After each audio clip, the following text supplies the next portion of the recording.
Hello friends, welcome in Uday career academy. दोस्तों, आप सभी का स्वागत है। और जैसा कि आपको मालूम है कि हम जीके के मॉक टेस्ट आपको करवा रहे थे, बीच में 2-3 दिन का गैप हो गया।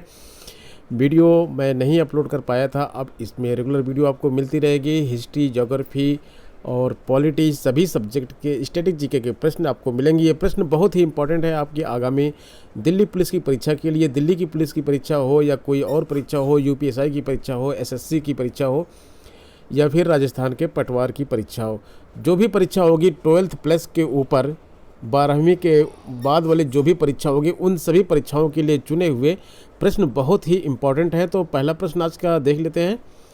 जो पहला प्रश्न है यह है कि जैन धर्म के 24वें तथा अंतिम तीर्थकार कौन थे। तो जैन धर्म में जो तीर्थकार बने थे 1 से लेकर 24 तक बने थे। 24वें तीर्थकार जो थे वो थे इसमें स्वामी महावीर। और महावीर स्वामी जो है इस जैन धर्म के संस्थापक भी माने जाते हैं, वास्तविक संस्थापक माने जाते हैं। और संस्थापक जो थे वो थे ऋषभदेव, जो कि 23वें तीर्थकार थे। तो आगे बढ़ते हैं दोस्तों।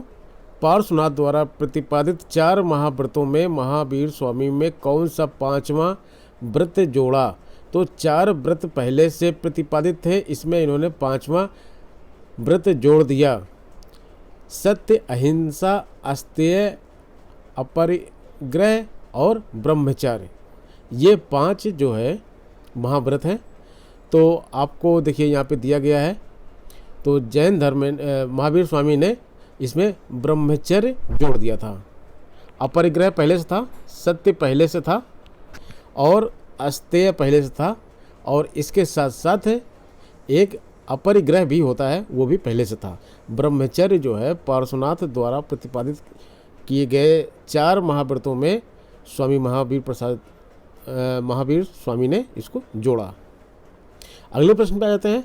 जैन धर्म में त्रिरत्न कौन से हैं। तो त्रिरत्न जैसा कि आप दोस्तों जानते होंगे, सम्यक दर्शन, सम्यक ज्ञान, सम्यक आचरण। तो सम्यक देखिए तो सम्यक कॉमन है, और इसमें दर्शन, चरित्र, ज्ञान, ठीक है, ये 3 रत्न हैं। तो यहाँ पूछा जा रहा है त्रिरत्न कौन है, तो ये चारों सही है। ऑप्शन डी सही हो जाएगा। बहुत ही इंपॉर्टेंट प्रश्न है, वेरी वेरी इंपॉर्टेंट प्रश्न है।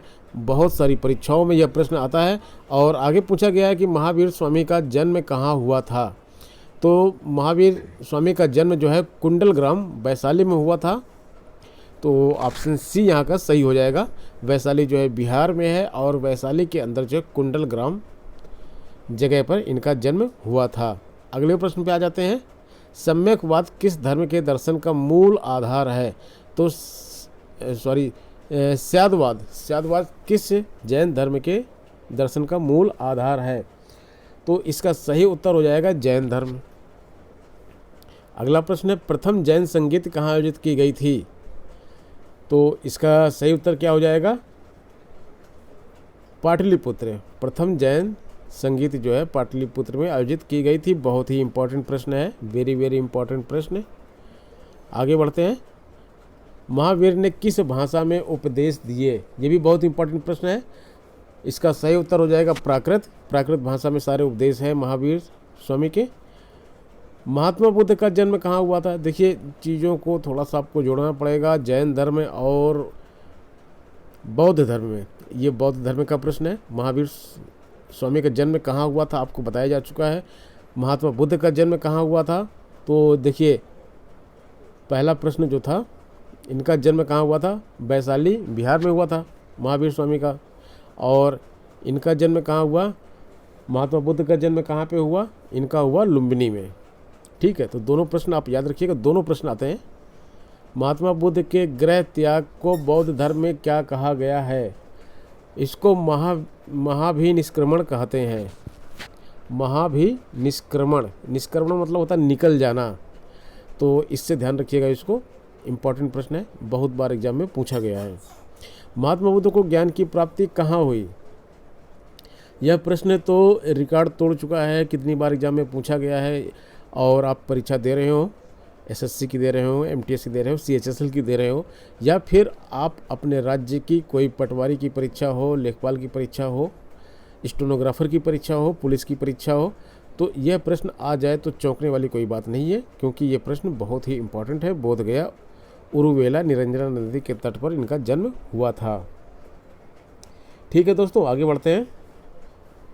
महात्मा बुद्ध ने अपना पहला उद्देश्य कहाँ पर दिया था, ये भी इम्पोर्टेंट है। सारनाथ में दिया था। ये प्रश्न ऐसे हैं जो आपको बिल्कुल रटे होने चाहिए और कुछ लोगों को ये प्रश्न आते भी होंगे। देखिए यहाँ पे त्रिरत्न की बात की जा रही है अगले प्रश्न में। तो त्रिरत्न बौद्ध धर्म के क्या हैं और जैन धर्म के क्या हैं। जैन धर्म के बारे में मैंने आपको बता दिया, सम्यक दर्शन, सम्यक ज्ञान और सम्यक आचरण है। ठीक है। और बौद्ध धर्म के क्या होते हैं, बौद्ध धर्म के होते हैं बुद्ध, धम्म, संघ। और अगर आपको ये ध्यान ना हो तो जो इस तरह के प्रश्न आते हैं उसमें ये सभी ऑप्शन जो दिया रहता है, देखिए यहाँ पे त्रिरत्न की बात की जा रही है, 3 रत्न पूछे जा रहे हैं, यानी कि 1, 2, 3 जो दिए गए हैं वो 3 रत्न ही दिए गए हैं। यानी कि उत्तर जो होगा ये सभी, यानी कि चौथा उत्तर इसमें सही हो जाएगा इस प्रकार के प्रश्नों में। महात्मा बुद्ध ने अपने उपदेश किस भाषा में दिए। देखिए वहाँ पे क्या भाषा थी, अभी आपको बताया मैंने। तो उनके जो उपदेश दिए गए थे, देखिए यहाँ पे थोड़ा सा कंपेयर आप करते चलेंगे तभी समझ में आएगा। यहाँ बताया था ना मैंने आपको 41 प्रश्न में, महावीर के जो उपदेश थे वो प्राकृत भाषा में थे। तो अब पूछा जा रहा है कि ये उपदेश जो थे इनके बुद्ध के, महात्मा बुद्ध के उपदेश किस भाषा में थे। ठीक है ना, यही है प्रश्न ना, किस भाषा में इन्होंने अपने उपदेश दिए। तो इन्होंने पाली में दिए, उन्होंने दिए प्राकृत में और इन्होंने दिए पाली में। दोनों में क्या कॉमन है, पा कॉमन है। ठीक है, तो पा वर्ड दोनों में कॉमन है, भूलना नहीं है, प्राकृत और पाली। ठीक है। और याद करने का आपको एक तरीका बता दूं इसमें, देखिए प्राकृत और पाली के लिए आप पा कॉमन तो यूज कर लेंगे कि भाई जो जिसमें पा वर्ड था वही सही है, लेकिन फिर प्राकृत भी यहाँ पे लिखा होगा। अगर मान लीजिए यहाँ पे द्रविड़ संस्कृत लिखा हुआ है तो आप कंफ्यूज हो जाएंगे कि अगर ये प्राकृत भी यहाँ पे दे दे तो क्या कैसे करेंगे। मान लीजिए ए ये दिया है और बी ये दिया है, अब दोनों में पा है, आप कैसे खोजेंगे वहाँ पे अगर भूल गए तो देखिए यहाँ पे जो इनका नाम है, बुद्ध का नाम है, वो छोटा है। तो इनका जो छोटे वर्ड वाला नाम जो है यही इनका उत्तर होगा, यानी कि पाली।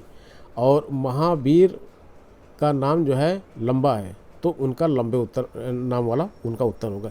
तो इस तरह की कुछ टेक्निक होती हैं जो आपको परीक्षा में लगानी पड़ती है, जहां आप भूल रहे होते हैं वहां पर। 16 महाजनपदों के बारे में किस बौद्ध ग्रंथ से जानकारी मिलती है। ये भी बहुत ही इम्पोर्टेंट प्रश्न है। इसकी जानकारी हमको मिलती है अंगुत्तर निकाय से। ऑप्शन ए इसका बिल्कुल सही है। तो दोस्तों ये आज का वीडियो हो गया। आज थोड़े प्रश्न मैंने कम रखे थे, अगले वीडियो में ज़्यादा प्रश्न आपको मिलेंगे। तो मिलते हैं नेक्स्ट वीडियो में।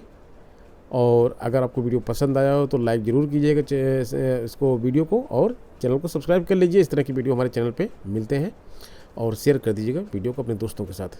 धन्यवाद।